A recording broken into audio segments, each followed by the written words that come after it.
So today we have what they call Bootcamp office hour. So it's like 1 hour instead of regular 2 hours, so that you have opportunity to ask me any questions, right? Any questions related to chess.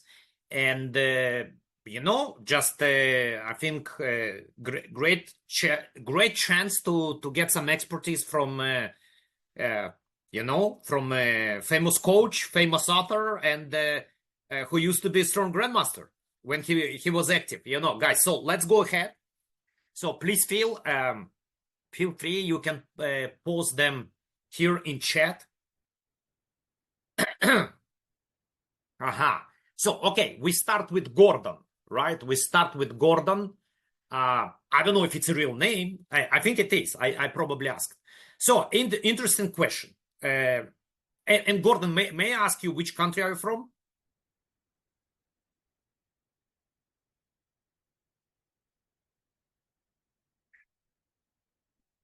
Or you prefer to keep it secret? Canada. Okay, fantastic. I have a few students from Canada.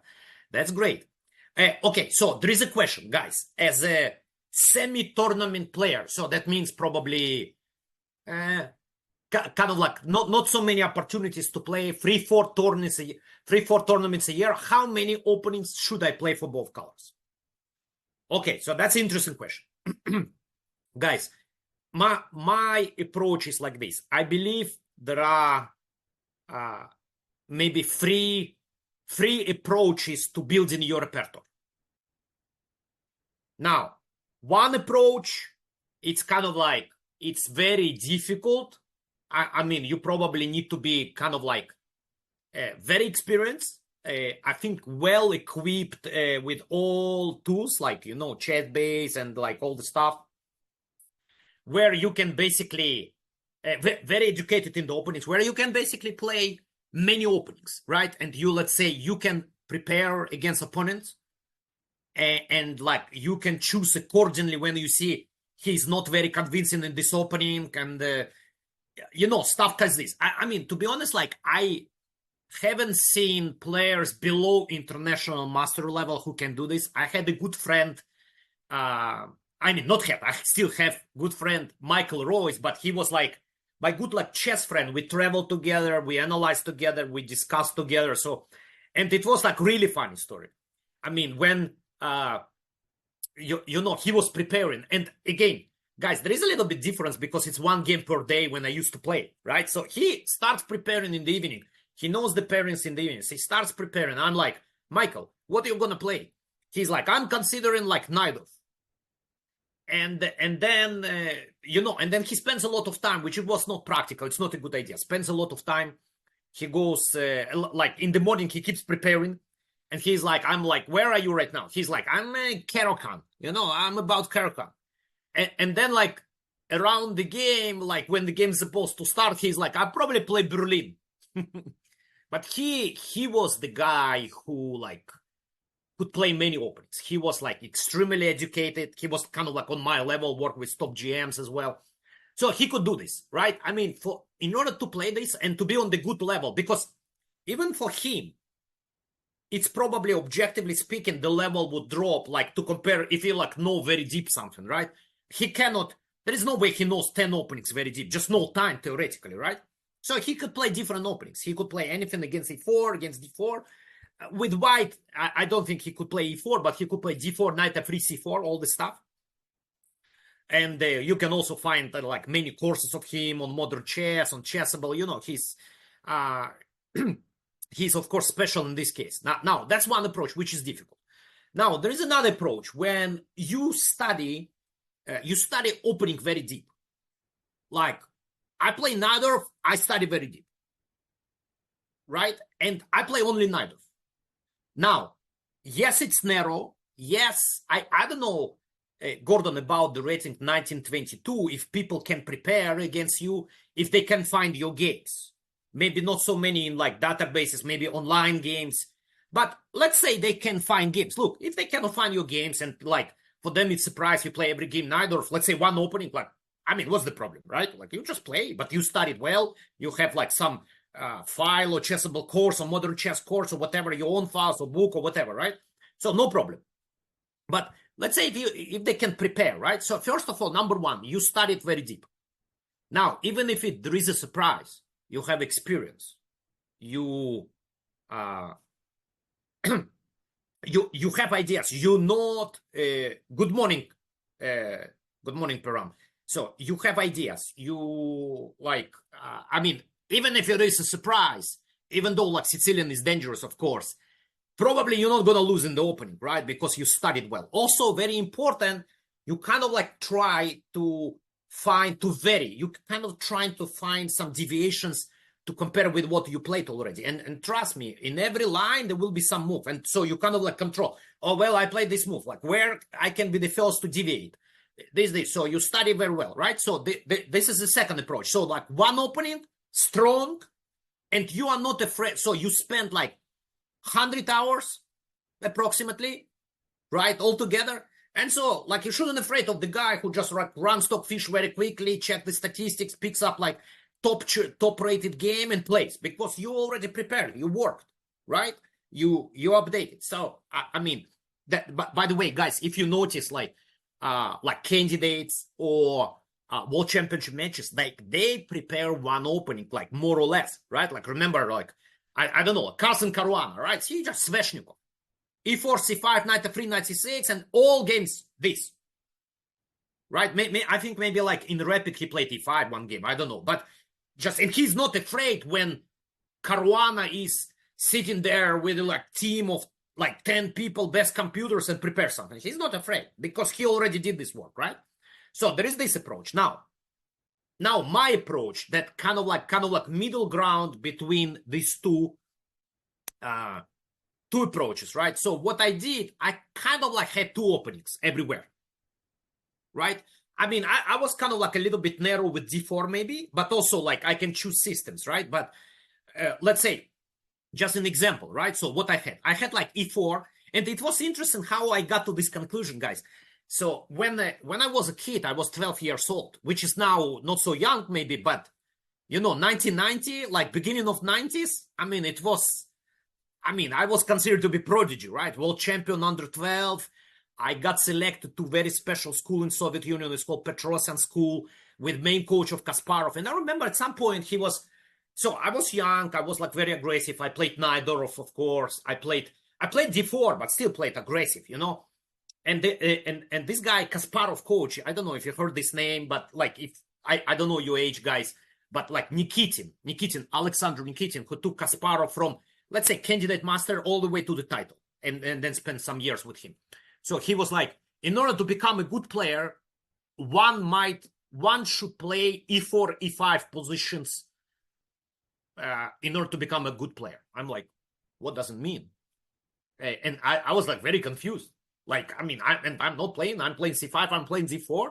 Like, I'm not playing Rui Lopez. But his point was, it's kind of like, you know, a little bit primitive. But he wanted to say, like, you have to practice some very kind of like intense positional play. Like, for instance, you get Rui Lopez, Italian, and stuff like this, right? And then only after many years, I'm kind of like, you know, maybe I need to play e4, e5, and I started to play e5. But for many years, I stayed with c5.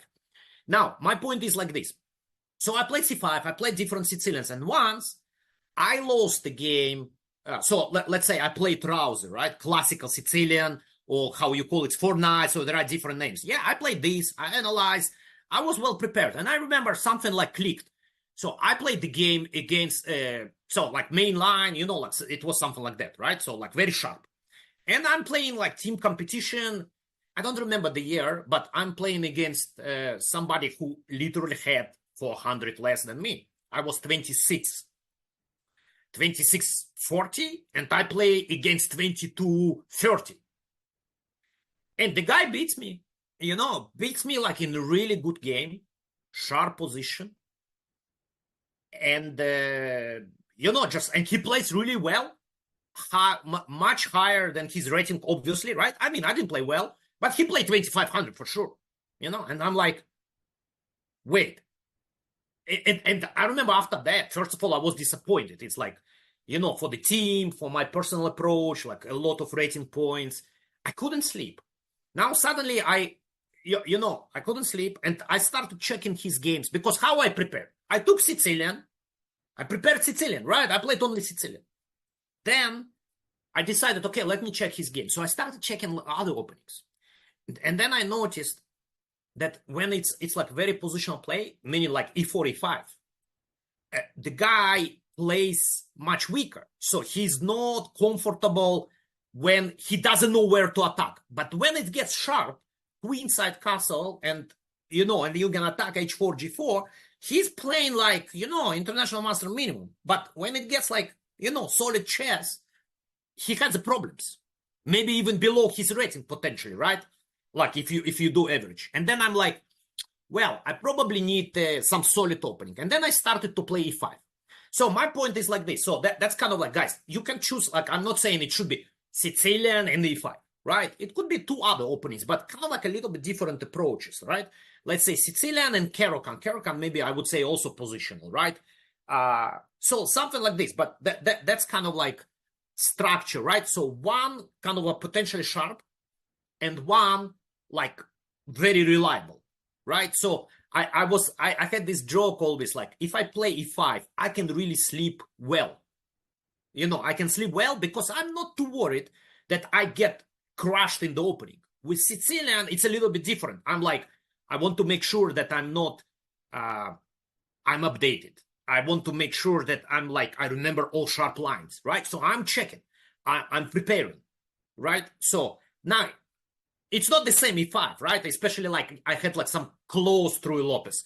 Okay, what can happen? Okay, he can come with new idea, get slightly better, fine, but nothing special, right? And even, guys, the story from, I remember 1996, then I think it was 1996. And then I had there was no computer. There was computer in the club only. I was in Israel.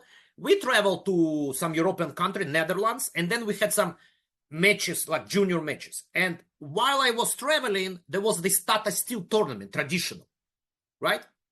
And there was a game with a new idea in Night. So I had no chances to check this game. I was traveling, right? Flight and everything. So I'm coming, and next day I played. And until we got accommodated, and it was some kind of like apartments, and there were issues with the internet. I mean, I checked. I remember somehow I was able to check the results of the tournament, but I had no time to check the games. I go, the guy plays against me, this new idea. And it was tough. It was tough. Like, I mean, I kind of like survived the opening, but time consumed a lot of time, something new I didn't know, and I lost. This is Sicilian, right? So like in Sicilian, you have to be prepared. So, there is like this kind of approach, like, for instance, so we take just an example, e4, right? Like d4, what it might be d4, right? One kind of like sharp. What is sharp? Let's say Grunfeld, King's Indian, and one solid. What is solid?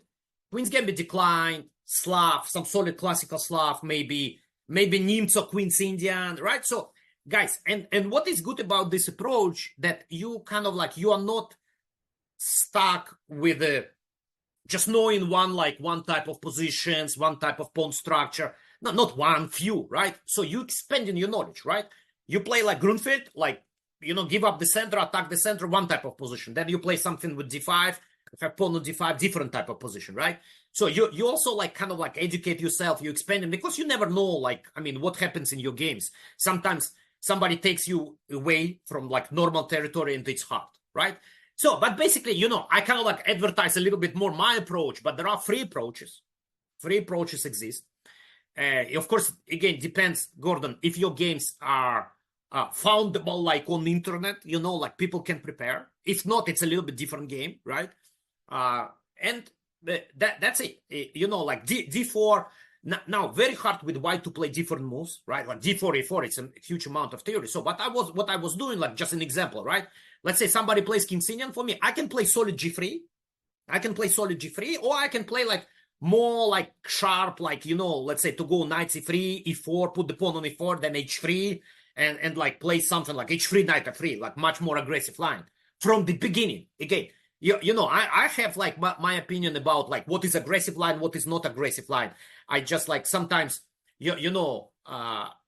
feel like I played a lot of systems with G3, And yes, it's not starting aggressive, but quite often it leads to very intense middle game.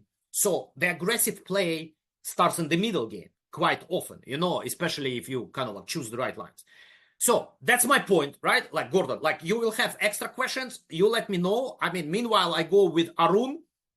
Any recommendations for how to generate winning chances with white against Nimzo?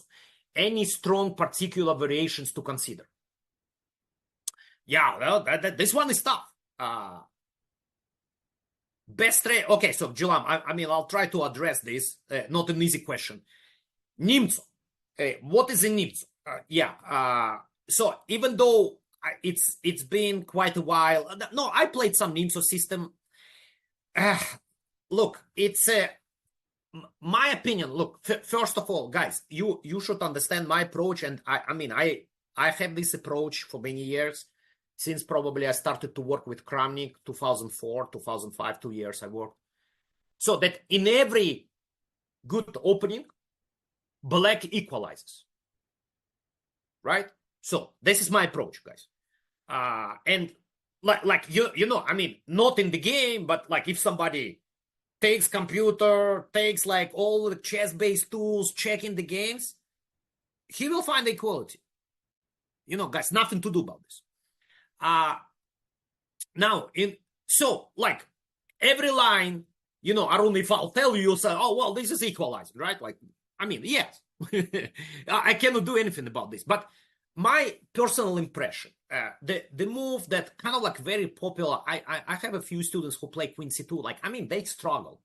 I mean, it's been a few years when somebody goes like for very main lines, I mean, they don't know what to do, right? Like, for instance, like some line like castle E4 D5, or right, like for instance here, some very forced lines. So in general, like if people don't know, like it's a nice move, right? If you kill somebody like not prepared, and then you can get a3, you can get bishop pair, like it's nice, right? But if somebody like really well prepared and he's familiar with some like theoretical like information, like it will be hard, very, very hard. I feel like kind of like not so much room for improvements. Now, I used to play, guys, I used to play this system, which I never felt like I'm going to get something. But I just felt it's playable. I was just like, take it easy. There are no force lines, not many like very sharp lines. And then I just play, like, right? Like it was like D5. I usually was going A3. Again, you take it. Now there is a question, how do you like this type of positions, right? I remember I played in the beginning G3, and then I knew like my like especially rapid and blitz, it was great. I mean, I go like bishop G2, castle, queen C2, bishop D2, rook D1. I played automatic, and then I start preparing F3, E4. Was easy, right? Now you check the computer, check games, like there is no advantage for it, right? No advantage, and it's not the only system. Now, guys, Arun, what I want to say that all these lines with bishop D2, I see quite often. So that would be probably my recommendation. On the other hand, it's kind of like, of course, very popular, right? But I feel like there are potentially a lot of interesting positions. So it could be this move order, and I think sometimes people play like knight F3 first, and then they wait for D5, and only then like they play bishop D2 in order not to deal with C5. But these positions, then you take on the D5 somewhere, bishop D3, castle, knight E5, F4 somewhere. There are a lot of like brilliant games here for white. I feel it's quite interesting. And also like checking. Let's say we go online and we see what people play, right? What people play. Now you have to take into consideration that there are like a lot of blitz games here, like Title Tuesday, right? So you have to check. But I mean, I see quite a lot of bishop D2, right? Quite a lot of bishop D2. But by the way, this one is very complicated position. By the way, so that's another idea, to play bishop D3. I mean, I personally was kind of like feeling that it's no problems for. I'm sorry, my chess base is frozen for some reason, but I want to say bishop D3. So what happened with my chess base? I don't know. So I'm sorry, guys. So E3. castle bishop d3 with main move being d5, but there are like b6 and c5 as well, and a3. So that's quite an interesting line, but very popular, like bishop c3, bc3, sharp positions. Now, my impression, Arun, I don't know about your rating, right? But my impression, like bishop d2, interesting position, let's say somewhere below like 2100 will be especially like really nice systems, like, you know, like you need to know nuances. Now, if you are more advanced, maybe there is I know there is Michael, like I noticed, I mentioned to you guys, like Michael Royce. He has a lot of publications. So recently he had some Nimtsov for white. I think it was some combination of a3 at some point, bishop d3. He has on modern chess, PGN and everything. So that might be good investment. Yeah. So that's more or less, right? Like hopefully I answered your question. And now I'll move to another one, guys. So you can publish next. So Julam is asking, what is the best training routine for calculation? Well, I mean, it's a hard question. Now I think it's also kind of like depends if you're alone or you can work with a coach, right? So as far as I understand, you are the coach, right? So it's kind of like difficult.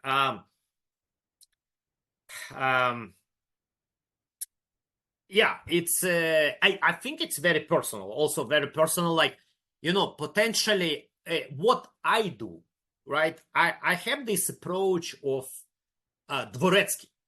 Yeah, I respected him a lot. I read his books, and then I believe like there are kind of like we have tactical patterns.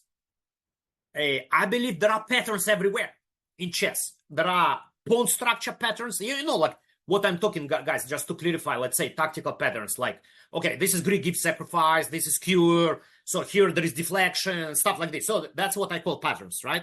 Now, pawn structure. In this pawn structure, we do this, right? Like for instance, we take this pawn structure, you know, and we know that for black, you don't play c6 here. Never. You play or b6 or c5, right? So this is what I call patterns. So when you study games of strong players, you kind of like, you see how they play. So you don't play some kind of weird move, right? Because you know what is the setup, right?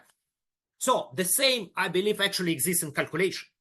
So there are like different approaches in calculation. So for instance, there is one where you do like comparison.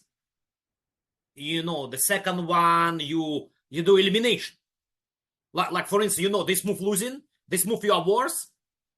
And then the third move, you check you're not losing, and basically you can play even without calculation, because you know the other move is losing and another move is worse. So like, what do you need, right? You don't even need to waste time. So stuff like this, but well, you need to discover this, right?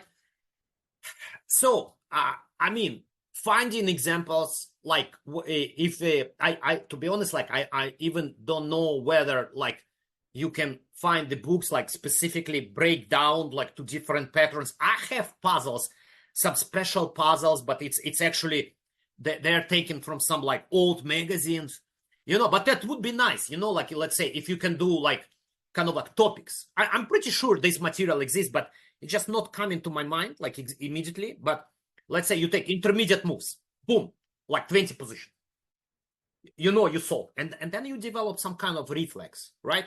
Then I had this like, you know, positions like comparison. So I check comparison, visualization, fourth line, 5-6 moves, and then you need to find some special move that the position. So this is what depends. What's the evaluation of the position, right? So that's kind of like, now it's hard to recommend material like in general, right? Especially kind of like if you work alone.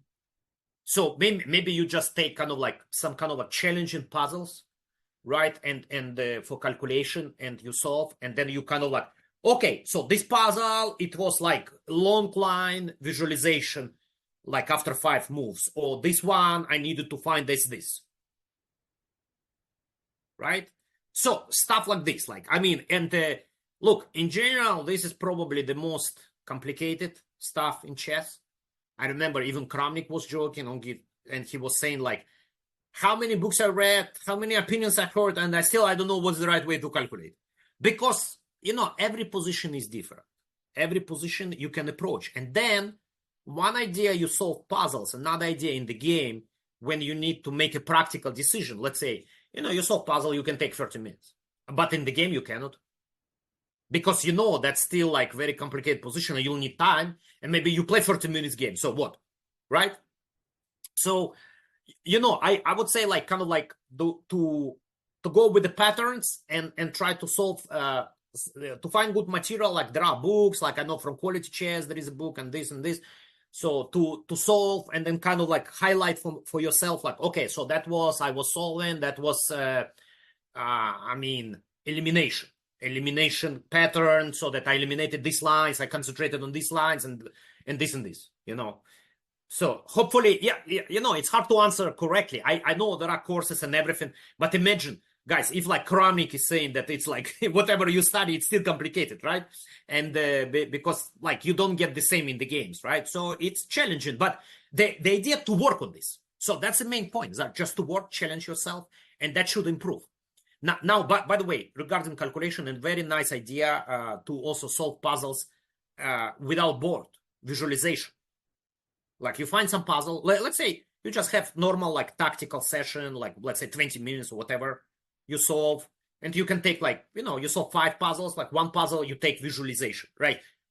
Memorize the board, go somewhere and solve blind. So that's tremendous help. So this is the easiest, right? This is the easiest, like, and that helps with the visualization, because that's kind of like I feel the most challenging when not like to find out tactics, right? But how about like the critical position happens in 5 moves?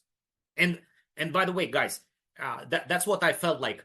I remember somebody asked me this question and I started to think, and then I asked somebody experienced. So they say, well, you are grandmaster and world champion is grandmaster, but the openings, you can calculate, you're not blundering, he's not blundering. Why he's stronger?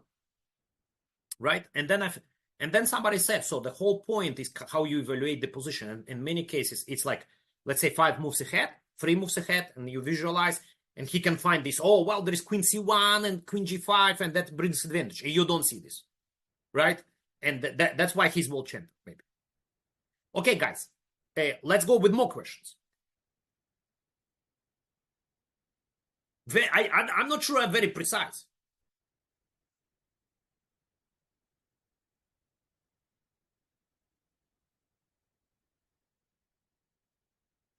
Okay, so interesting question, Gordon. So Gordon takes the opportunity. Second question, and it's a long question. So you got chess base 7, by the way. Like I have still chess base 14, and it was like recently a very very strange story. When they suddenly blocked access to chess base 14, 15 without any notification, and they left the access to online database, guys. And that's one of the like amazing tools, right? Like you saw how like you can like in 1 second, if you have chess base, like just enter, boom, like 1 second you got the games. I cannot work without this. I mean I'm just I produce files for my own site and this, like there is no way I can work without this, right? And then suddenly they block the access, and I'm like, wait, hold on, like what's going on? So there were people on the internet, on X, they send you messages, including Gotham Chess, and they show this screenshot of notification that there is no access, and they're like, what's going on? And so they were not like responsive, like they didn't respond chess base, and then some people said, well, 16, 17 works, 14, 15, they want you to buy basically. Okay, somehow I solved the problem that I got some kind of premium account. I pay like some like annual fee, like $50. And the point is, first of all, it's kind of like not cheap chess base 17 to buy. I mean, follow the, but yeah, they make business decision, right? So they have, like they did this, that's the option, premium account, and then you have access online database. It didn't work. So I got this premium account, paid money. I just, look, there was no issues to get 17, but I'm very kind of like conservative, like in this, I'm like, 14 works. I know how it works. It's convenient. I don't need too many features. I use like 5 features. Everything is working. I don't want to change. And also I heard there are some issues with 17, like with some people. Like I'm like, why I need this? Well, everything is working. So, and then somehow like actually I got in touch with ChessBase, and literally the guy kind of like remotely connected to my computer and was able to solve the problem that I couldn't open online database. It was amazing, actually, amazing. But I'm not sure, like they know me. At some point I was annotating games for ChessBase, so they know me well. So like, I don't know if they, just to some regular player, they would approach the same, because it's hard to get, like they are not responding on social media, so like not easy.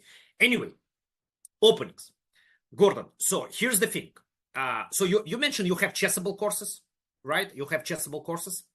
Now, I'm old school. Maybe there are other options, guys. Like, I don't know. But I'm old school, but with experience working like with the, top GMs, and they had the same. They had the same. So what I have, guys, you can see the computer. So I have here a few databases, right? And I have this database which called openings, right? Guys, basically any work I do, I have PGN files.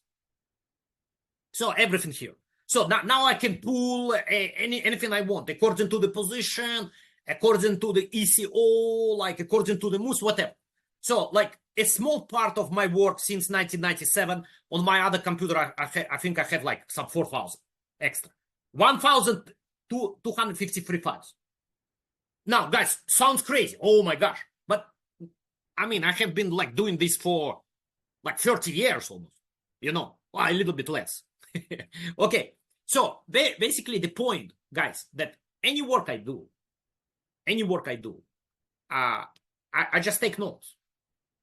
I take notes, I create file for myself, right? And then what's the difference, let's say, when you have Chessable, you can get to the account, right? And when, let's say, there are some, like 1 year, so there are, like, this one is popular, there are new games. What to do with this? I don't know. I maybe in Chessable, you can update, but, in PGN, I can, like, press one click online database, right? And I can see the games. I can see the games, and then I can copy these games into my files, and then I can work on these games, and I can run the computer. I can see what computer says. I can find the improvement, and so on.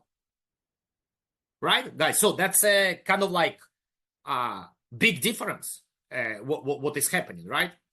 So I don't know, like you saw how I work, right? So like we put bishop d2. Maybe I already have some file. I'm like, okay, what is happening recently? So I open here, right? A bunch of games 2024. Let's see some strong player. Let's say maybe you want to find the solution for black, right? Oh, okay, this guy's strong, right? Like, everyone plays d5. I want to see b6. Okay, copy to notation. Boom, it's already here. So start working on b6, right? Start working on b6. So can run at some point like Stockfish. So what are the best moves, right? Like, I mean, anyway, he transposed to this, right? So now, Gordon, I have like, so basically the format, I have my own webpage, askavrukh.com. So there are PGN files that people can buy. And that's kind of like the format that I have all my files. So it's kind of like breakdown of everything. So if I would analyze, I would take all 4 moves, how to play for like, if I need to play for black, right? So like, let's say I want to play this system. So I need to know knight f3. I need to know knight e2 because it's different setup. What to do after a3. So, and I put the games. I'm like, okay, what to do after a3, right? Like, do I take or back? So probably I don't take. So back where? G6, E7. Which move? So I'll put these 2 games in my file and start analyzing with computer, Of course, use computer, right? Because it's like everyone using computer. So why, nowadays, it's very hard to find your own ideas, which are kind of like suddenly they're better than computer, but you can still try. They might be not worse, right? But the most important, it's always like, okay, you go, like you create this kind of file, and the file is like this. Like, it's not like full game I don't need full game, right? I mean, let's say I get to this position, I'm like, okay, check with computer, right? Like what computer says, let's say, latest Stockfish, right? What computer is saying here? Well, it's still 5, so not full equality, right? But so here, like, probably was a mistake. So now I like this position, right? I like this position. I want to play this position. Seems like very active. Maybe I will get d4 break. So now what I would do, I don't need game. I don't need game anymore. I would cut the game. So I cut the game. It's Giri against Erigasi, highest level, and I would check like rook b8. I would also highlight in my file that it's a novelty. And I would expand a little bit to understand the ideas, what's going on. Right? But it was very far, guys. It's like, what is 14 moves? Well, not crazy, but a little bit far. But it's possible to do it before, right? So, okay, bishop e1, pressure. What's going on here? He's putting pressure on my pawns. Like, now, bishop a5, that's the idea. Like, I also put arrows in order to be able to memorize easier. Because like sometimes you forget, I'm like, rook b8, what's the idea? Then now you see bishop a5.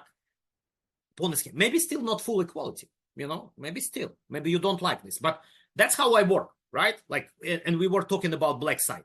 So, and the point is like, it looks crazy in the beginning, but you just can start literally, well, you saw the game, one game. You put file one game. Then you play this line. Then you put remarks. Oh, well, I played this line.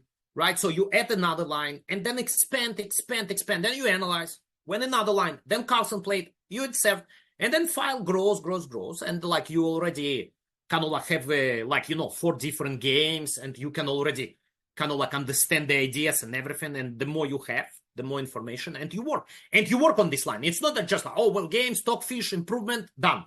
No, you work, you see, like you try to understand why he played this move, how to arrange pieces, what are the plans, and so on, and then you already like, this kind of fight, right? Like, oh, well, okay, one game he played this, another game, but it's still kind of like pretty reliable for black. So you can play this line always, Okay, guys, more questions. We don't have so much time left.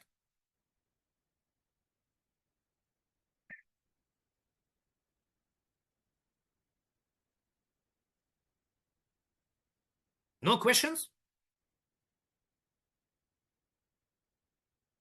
How is possible? So everything is clear. How to work, what to play, what to study. Who gonna win world championship match?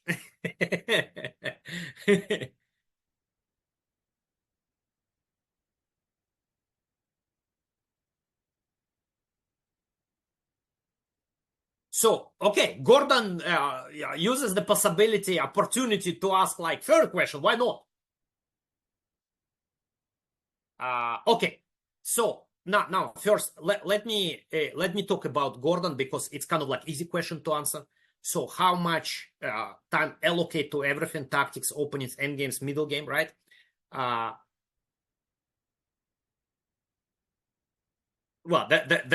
the Venkatasai, right? Like, I don't know if it's a real name, or maybe Piram, right? So that's the easy question. So this is really funny question. Is it possible to become a GM at the age 30? I mean, look, when I played, it wouldn't be a question. It would be like pretty good result to become a grandmaster at age 30. If you would ask me, is it possible to become a GM at age 65? I mean, I would like, and then sure.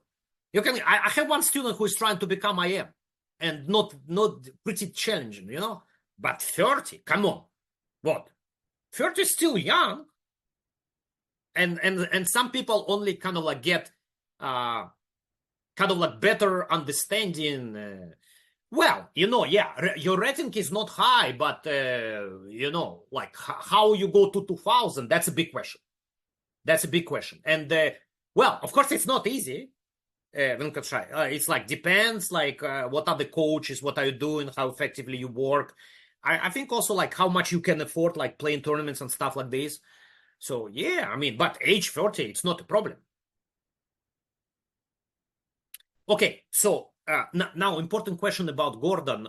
Gordon asked me how to kind of like break down your work, guys, like what to study, tactics and everything. And guys, here is important. Like, it's probably difficult a little bit for you by yourself to understand this, right? But it's usually what I do, right? So let's say we can take like tactics. You have to do it like every day, a little bit. You can do it like, let's say you have like 2 hours, like 20 minutes warm up before the study, right? But if you really struggle in tactics, okay, then you obviously go like and spend more time, right? But I mean, especially at this level, Gordon, like you like 1900, right? So probably there is no way that you are kind of like all around equal players. So probably there are some issues. So some players, they know openings, like they're very, very bad in positional play, very bad in endgames. So it depends, right? So the area where you struggle, the aspect of the game, you need more time, right? But in general, it's all together, right? It's all together. I mean, I would say end games, probably you don't need much time, because from my experience, I don't know, my experience, like below 2000, it's not happens very often that you get like really to theoretical end games. Usually when it's end game, it's already like 2 points up. So it's just the question how to convert, right? So there is middle game, openings together with middle game could be, right? If you go deep, you kind of get to moves 15, it's already middle game. You study middle game, you study plans and stuff. So all together, and then it depends where you feel like that your weakness, so you expand, right? So just think like this, like maybe like 4 aspects of the game, 25, 25, 25. And then, but if it would be equal, now you like, well, I'm struggling in the openings. So you increase, right? Now, how much you struggling? I mean, I don't get any play. I get busted with black, 60% openings, right? So it depends. Now, it would be very nice to get opinion of someone, Gordon, like if it's like, so that's what I quite often do, even like with the students, like send me the games and we build the plan, right? So maybe like, I'm not saying like coach, not coach, but maybe you have somebody experienced, like national master that I mean, tell me, what do you think my problem is, right? And after this, you can adjust and build a plan. Junk. So this question is a little bit kind of like general. What are the books I should read and how to read books correctly? I don't know the level. I don't know the weaknesses. So it's hard to answer. Again, would be very nice if you get the opinion of somebody like who is professional, because like one idea, like let's say somebody is saying like, oh well, you need to read the book about endgame strategy. Yeah, but maybe you are fine in endgames. Maybe your games are not getting to endgames. Maybe there is issue with tactics. Who knows, right? So like it's too general, junk, too general. So it's very hard to respond. Now, Julam, what was the question? Which World Championship match should be studied as a priority? I don't know. Like that's. I mean, I don't know. Like I grew up watching Kasparov-Karpov matches. They were fascinating. I mean, and they already like pretty similar level to what people play nowadays. Because I'm like kind of like, if you go like some game like Capablanca, Alekhine, I mean, it's nice, right? But I mean, it's just probably what's the level? Is it like weak GM nowadays? I don't know, right? So like for me, that's the classics: Kasparov, Karpov, like pretty equal players, big fights. Like especially like you have some books like you don't need to go all over these hundreds and hundreds of draws. Like if you take the book, then you get only decisive games or some fighting games, and it was a very high level, like with a lot also mistakes, because there was a lot of pressure. So like, I mean, for me, this match is kind of like stand separately, like Kasparov, Karpov, or like basically all the matches. I think it was very interesting chess, like without computers. Was very interesting, like kind of like human chess. Yeah. Guys, more questions?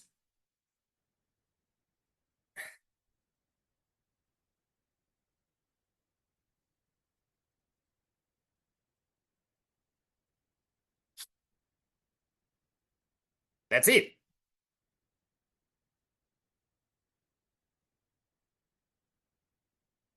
Okay, guys, I wanted to show you 4 games. Well, it's very hard. Like, I mean, but look, Gordon, it's not the problem usually. Like, I mean, you can play some 10 minutes. If you don't have like regular games too many, like you can get online, play a couple of games, 10 minutes plus. If you can get 30 minutes, excellent. If not 10 minutes games, fine, At least something like it, that would be starting position, right? Like at least something. But 4 games, it's, I mean, if it's not something like very quick, somebody blundered and there is no game, right? So it could be plus just a couple of training games, it would be nice. Yeah, so guys, if like I see no questions, I wanted to show you maybe something like really funny that recently it was actually kind of like a recent game. And that was very unusual case, and maybe it's kind of like the answer, my answer to you, like a little bit give the idea how they study openings, you know. So very unusual case. So the game has been played. Oh, guys, one second. I think like I might have. Okay, so question just in Q&A. Can we become IM or GM without having the talent for chess but have dedication? You know, guys, I always thought that like talent plus and so talent and hard work, what is the percentage? And I was like 50-50. And then you know, I heard this opinion of Jacob Aggart. What is happening? Jacob Aggart, and he's like 90%. He's saying like dedication, hard work, effective work, 90%. I'm like, well, that's crazy. And, you know, we had some discussions. I saw his post. And I'm getting close to that. Like 90%, it's how you build your work, how you, dedication, how effective you are. You might spend 10 hours, but it would be like not effective at all, right? I mean, yes, absolutely, right?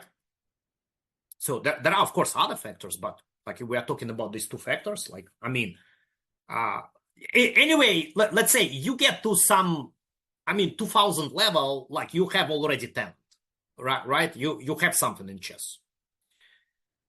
That's the idea, but it's, yeah. And also you don't know how to measure this talent. And by the way, so probably the bigger talent is to build the process of working efficiently, right? So I'm just thinking how many very, very strong players potentially kind of like didn't go anywhere, or maybe even world champions, because they couldn't arrange this process. They were lazy, they were not effective, you know. Guys, so the game, the game played very recently. I think it's like maybe like 2 months ago, something like this, in one of the tournaments in Spain. There were a series of tournaments, and strong players. Darda, the grandmaster from Belgium, like I think he's 26, maybe 30, maybe I think he dropped. He was high.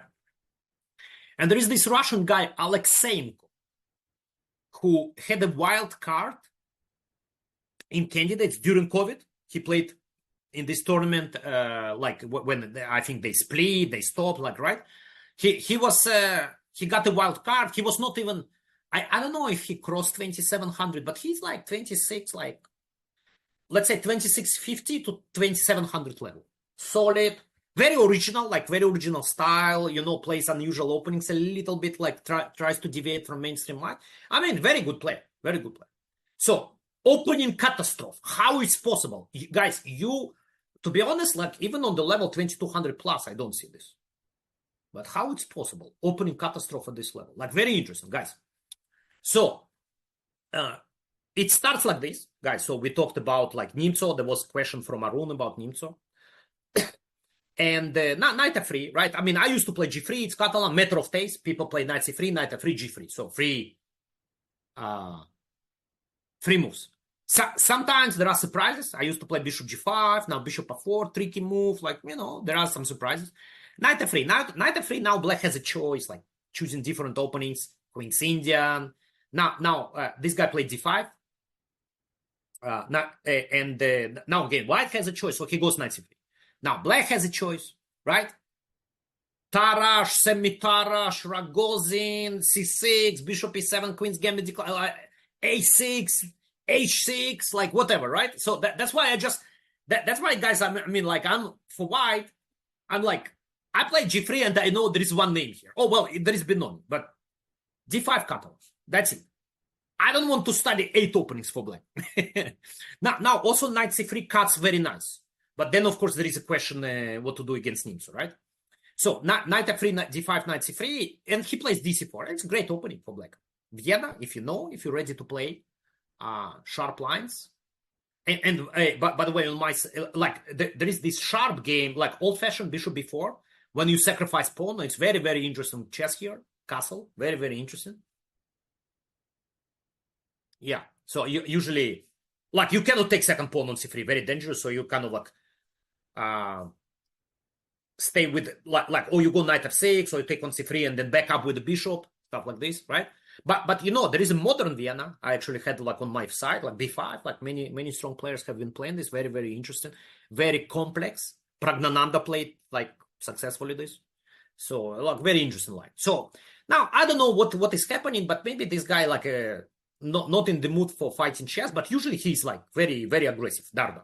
Then he plays c3. It's possible move, but it's kind of like, guys, considered to be a little bit harmless, in my opinion. I mean, maybe I don't know something, because I haven't played this line for a while, but usually I kind of like update it. So in the beginning, he reacts like a6. That's very nice, because what happens, he's getting ready for bishop c4, and after b5, it's actually kind of like a good version of Queen's Gambit accepted, because we have knight on c3. And now where it bothers us, because like, let's say you get this position, one of the ideas here to challenge. And then b4 comes with the tempo. If you have knight on b1, you go knight d2, knight comes to c4 and stuff like this, So a6, like great move. Like usually they play a4. Now it's interesting, like, I don't know. So I know this line, c5, bishop c4, knight c6, according to my knowledge, castle bishop e7, no problems. No problems for black whatsoever here.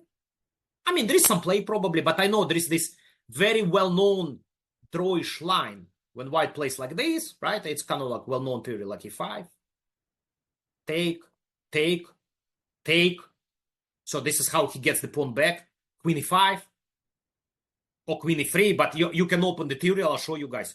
You open the theory and the situation like this. Well, very high percentage of draws, right? Like I mean, there are some decisive, but it's like you will see. It's like basically, especially with computer, it's kind of like that equal. Still, probably some blitz games, so there are decisive games, right? So that seems like good line for black. This guy plays b6. Now, it's also okay. Maybe he's kind of like, I don't know what's the tournament situation. Maybe black wants to play for a win. I don't know. So he takes bishop c4. He goes bishop b7. Now normal play, like castle. c5. Yeah. Now queen e2. It's a classical idea. Get rook to d1. So kind of like well known. Now he goes in this position with c7. Rook d1, knight d7. Everything is logical, right, guys? Now queen c7, very useful to get away from d5. Now he plays d5. Plays d5, e d5, knight d5. Now, what? Oh, like, guys, attention. How to capture? Like the majority, like if you don't know, you take with the knight, right? Like, and the majority took with the knight, right? But it's a losing move, guys. Can you imagine this? It's crazy. Now, who played knight d5? Let's have a look. So this is the first, guys, and it's losing because there is a 4, only one game. Guys, unbelievable. So I'll just copy this game for you, right? So unbelievable. Now, who played knight d5? So I take black. Who played knight d5? So I do yellow black sorting. Alexeyenko, okay, so that's the game. Ganguly. Guys, Ganguly, like famous theoretician who worked with Anand. Now, 2619, like, you have 26i, but the most important, guys, the player number 6, Darda himself, who is playing white. So it's very interesting. I think like probably everyone is kind of like goes through. Yes, of course he knows, but it's like interesting how other players don't know. That's the question, right? I think they just like kind of like why I need to run the computer? Like we just exchange on d5, and then like in this position I can run the computer, right? Like why? And actually it's a great position for black. It's a great position for black. I think black has a positive score here. It's very, very comfortable. Like, you just complete development, queen b7, b5, you have my majority on the queen side, start advancing. Like, it's equal objectively, but easier to play for black. No problems. No problems, classical position. Now, so here, important question. Who actually played this right? Right? Who has extra respect? So bishop d5 right move. Now this guy is just, so actually Ganguly, which year? 2008. Wow, this I didn't see. Oh my gosh. So he took bishop d5, and then what, he changed to knight d5 later? So this is 2008 game. One second. So, or it was previously 2010. So later he played knight d5. That's crazy. But 2008, maybe computer even doesn't show e4. It's quite possible. This is strange. So 2008 he took with the bishop, which is correct. 2008 then he took with the knight. I don't know which game first, but 2009, 2010 he. So this is line from his repertoire, like 3 games, guys. Very, very mysterious stuff, right? Like, it's very interesting. So, but guys, it's even like, I don't know, like 2200 level, it's not happening, like these kind of things. Like, I'm not sure, like 2100, like, I'm not sure. Like, I don't see, when I played and there were no computers, I mean, I can find examples, but nowadays, very hard. So now, by the way, one thing I wanted to mention that very interesting, to our topics that we covered, guys, what's the best move for white according to the computer? So, if I asked, guys, right? If I'm asking the question, rook d5. Yeah. Now, who played rook d5 in this position? Nobody. Now, why rook d5? So this is how you prepare the novelty. But, you run. And you have this situation. Yeah, I'm just afraid now my computer will be frozen. Like, but you see the point, right? And I think it's even bigger difference at some point. It's my stockfish is not running. So I'm afraid the computer will be frozen now. Yeah, it's not. Oh my gosh, it's not running. Yeah, everything is frozen. Oh, 1 second. So you see, but it becomes even the margin is higher. So that's how you find the novelty. We even, like, guys, we even call it like semi-novelty. That's an interesting name, meaning that it's a novelty, but stockfish top line. So it's not exactly novelty. By the way, interesting to check in correspondence database. Maybe somebody played. But guys, it's just very interesting for our topic. First of all, here, when we do like this, we force him to take. He cannot avoid this because otherwise we have bishop pair for free. So he has to take, guys. And remember what we talked, like exchange sacrifice, that when you have bishop pair and pawn, it's barely a sacrifice. So now you have an advanced version of this. Only bishop pair. We don't get a pawn. We don't take on a6, nothing. There is no knight g5, guys. So precise move, rook d8. So that after knight g5, he has this, and the bishop is hanging, so that's not working. So it's a tempo, and then a kick h6, nothing, right? So it's just a positional play, guys. It's just unbelievable. And positional play, like e4, you go bishop e7, and now amazing move, like almost impossible to find. And I'm not interested in a6, because if he like castles and quickly plays knight f6, nothing, right? Not interested to take pawn on a6. He plays this just to activate the bishop. So guys, can you imagine that this position is like full compensation? Not full compensation, slightly better for white. If you run the computer, it's like 0.3. Well, objectively, I think like black should be able to hold. Like it's not like massive advantage, but it's pleasant for white. And then I see like some knight b8 and the computer just plays. Nothing is happening. Just like h4 and then like rook a3, like. But we have some kind of domination with our bishops, right? Very interesting. Very interesting. Like, very unusual. Now, guys, and to go over this, like, what's the problem with this? It's lost. just like both. Now, the problem, like a couple of things here. Like, for example, knight before. Guys, who can see like the combination here?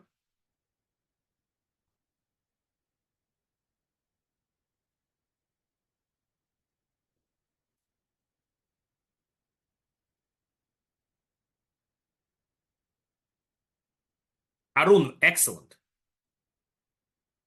What? Rook d6. Ah, rook d7. Chess beast. Yeah. So no, I mean rook d7. I have doubts. Maybe even I can take with the king. I don't know. Yeah, but you are close. But like already a few players suggested, like we start this, and then we start this. I mean we continue. That's it. Now interesting. So he backs up here, and the problem, he cannot give up this knight and just castle, because like you see, guys, bishop e7. I take with the pawn. You cannot castle. d6 is coming. Probably queen d6 is there, but I think like there will be, I don't know, even some like g3, something like, I don't know. Right? Probably there are better moves. Like rook e1, possibly, and so on, right? So he plays knight f6, and of course e5.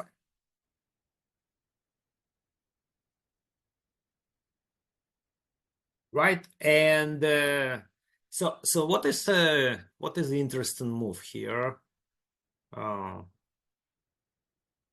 Knight h5. I know knight e4 is there, but it's everywhere Russian. I think like if knight e4, if I'm not mistaken, we like take and play e6, and then that's a Russian attack after this, like king e6, knight g5, something like this. You know, that's a Russian attack. So it's very interesting. Like, so it's kind of like intermediate move e4, right? But then he plays bishop e7, guys, and he doesn't take. He doesn't take. Because, you know, take, knight takes. I want to castle. Right? The only move which is like problematic is rook e1. Then I take. Now you take g3, king f8. Now, actually, this position is probably better for white, like just playing with bishop pair. It's very nice. But bishop f4. Just amazing move. Guys, question, how to refute this?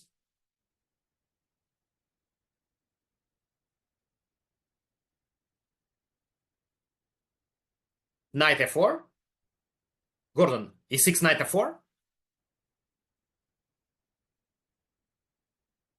Julam, king f8. Guys, full light, bishop f7, king f8.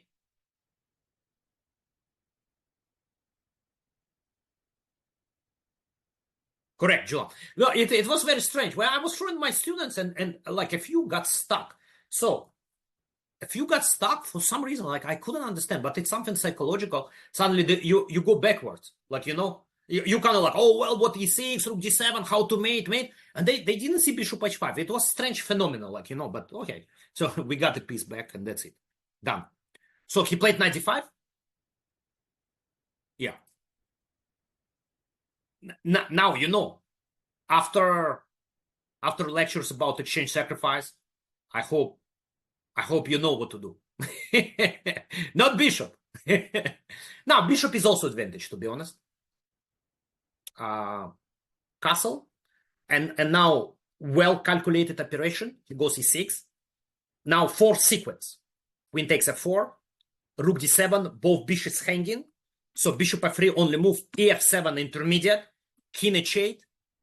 Now, very important. Not gf3, bishop d6. Unclear.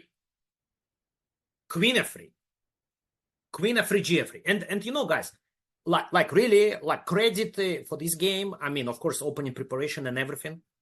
And but also like going for this position, because some people might say, well, you know, it's like opposite color bishops. And he will get bishop f6, g6, king g7, and maybe he has draw a chance, and I need to try something else.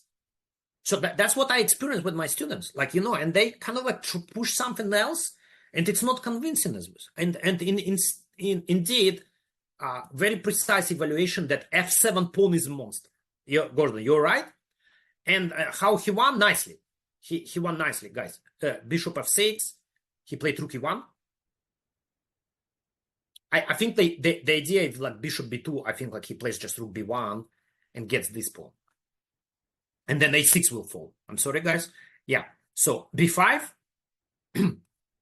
Take. Bishop takes. Bishop b2. And seems like, guys, like in the beginning, it's like, g6, king g7. Just give me g6, king g7. And maybe some chances, right? Bishop c6. Bishop c6. Now he played rook a1. Yeah, and nice finish. Couldn't get g6, king g7. Now, guys, I have a question. What happens after rook b8? How to win this position? You can tell me.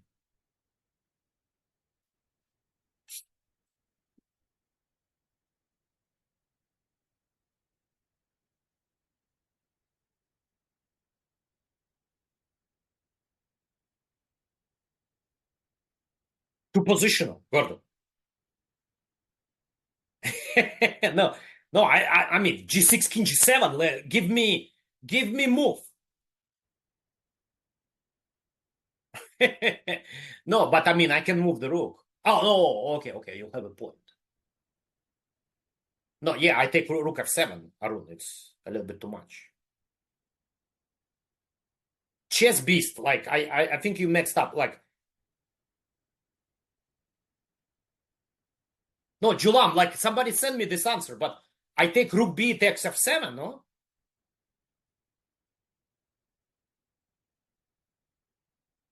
What rook e?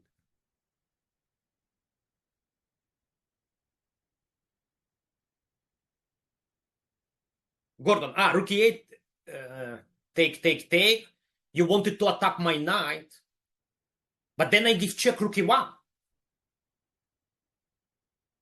Gordon. And then if you attack from d2, so you're threatening rook d8, I'll have bishop f6, covering d8. If you attack rook b7, I will have bishop e5, covering b8. Guys, not to lose the f7 pawn for free. Then we cannot win, I'm sorry.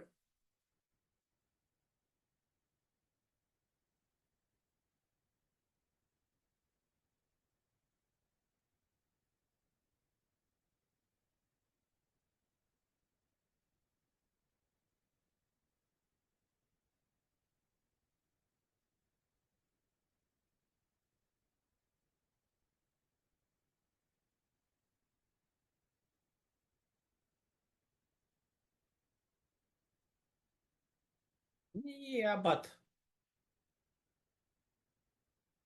I don't know. I mean, it's not convincing. Because I'll put bishop on f6, put pawn on c3, I don't know.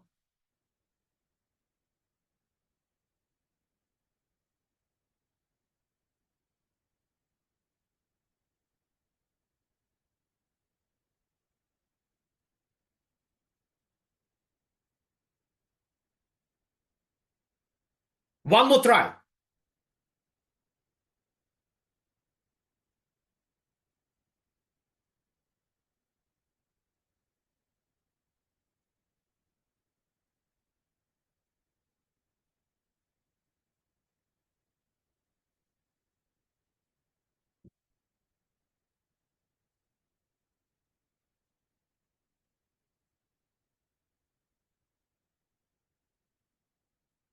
Rook b1, g6.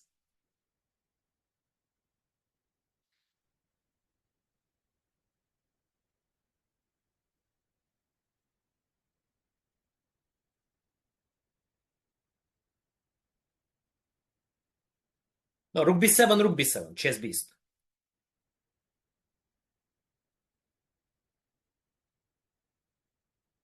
Guys, it's interesting, like, interesting phenomena why it's not... Oh! Julam. Julam, very good. But guys, this is idea number one to check rook to e8. Look, guys, here, then I take this rook, and second rook. How you stop this? No time. You need too many moves. Now, if you like start king g2, it's a long game. But now rook e8, rook b8, rook e8. No defense. But overall, very powerful game, right? And very, very unusual case of like super grandmaster. Like, 2700 level, losing in the open nowadays. Not happening. Now Arun, rook e8, rook e8, rook e8, rook b7, rook e1, king g2, bishop e5.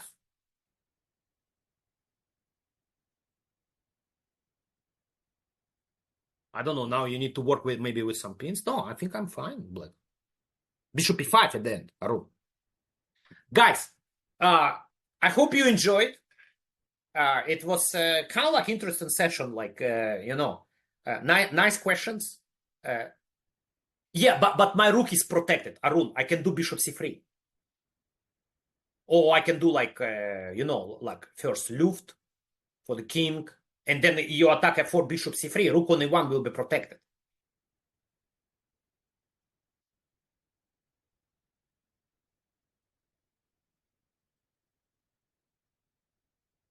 Guys, let's wrap up this. Hopefully next week we can continue with the normal material. I mean, I think it was enjoyable, and yeah, guys, I hope you got some nice information that would help you to capitalize on like better home routine, chess routine, and so on, and give you some ideas. Thanks for attending, and I'll see you next week. Bye bye, guys.